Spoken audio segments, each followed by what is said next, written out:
വായിൽ കപ്പലോടുന്ന പോലത്തെ ഒരു അടിപൊളി ചൂരക്കറിയുടെ റെസിപ്പി നോക്കിയാലോ? എന്നാ പിന്നെ എന്റെ കൂടെ കൂടിക്കോ. പാൻ ഒന്ന് ചൂടായി കഴിയുമ്പോഴത്തേക്കുണ്ടല്ലോ നമ്മൾ വെളിച്ചെണ്ണ ഇട്ടിട്ട് അതിൻ്റെ അകത്ത് കറിവേപ്പിലയും വറ്റൽമുളകും ഉലുവയും കടുകും ഇട്ട് നന്നായിട്ടൊന്ന് പൊട്ടിച്ച് കഴിയുമ്പോഴത്തേക്കും ഇതിലോട്ട് ഇഞ്ചി വെളുത്തുള്ളി പച്ചമുളകും ഇട്ട് നന്നായിട്ട് മൂപ്പിച്ച് കഴിയുമ്പോഴത്തേക്കും 15 ചെറിയുള്ളിയും കൂടി ഇട്ട് ലേശം ഉപ്പും ഇട്ട് നന്നായിട്ട് ഇവനെ ഒന്ന് മൊരിയിച്ചെടുക്കണം.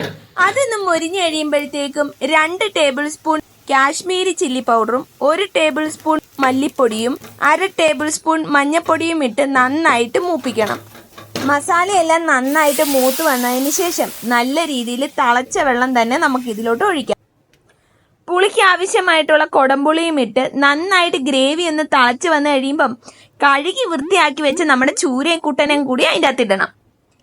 മീൻ അതിലോട്ട് ഇട്ടതിന് ശേഷം ഗ്രേവിക്ക് ആവശ്യമുള്ള ഉപ്പും കൂടി ഇട്ട് ഉപ്പൊക്കെ ഒന്ന് നോക്കി 5 മിനിറ്റ് അടച്ചു വെക്കുക. അടച്ചു വെച്ച് തുറന്നു കഴിയുമ്പോൾ നമ്മുടെ മീനെല്ലാം റെഡി ആയിട്ടുണ്ടാവും കേട്ടോ. ഇനിയാണ് നമ്മുടെ കൈപ്പൊടി. ഇതിലോട്ട് ഇച്ചിരി കായപ്പൊടിയും കൂടി ഇട്ട് ലേശം പച്ചവെളിച്ചെണ്ണയും കറിവേപ്പിലയും ഇട്ട് ഒന്ന് അടച്ചു വെച്ച് ഗ്യാസ് ഓഫ് ആക്കി കഴിഞ്ഞു കഴിഞ്ഞാൽ നമ്മുടെ അടിപൊളി ചൂരക്കറി ഇവിടെ റെഡി ആയിട്ടുണ്ട്. എന്റെ പൊന്നോ, എന്നാ ടേസ്റ്റ് ആണെന്നറിയോ? എല്ലാരും ട്രൈ ചെയ്ത് നോക്കിയിട്ട് അഭിപ്രായം കമന്റ് ബോക്സ് ഇടാൻ മറക്കല്ലേ. സബ്സ്ക്രൈബ് ചെയ്യാനും ലൈക്ക് ചെയ്യാനും മറക്കരുത് കേട്ടോ. അപ്പൊ അടുത്തൊരു റെസിപ്പി ആയിട്ട് പിന്നെ കാണാം.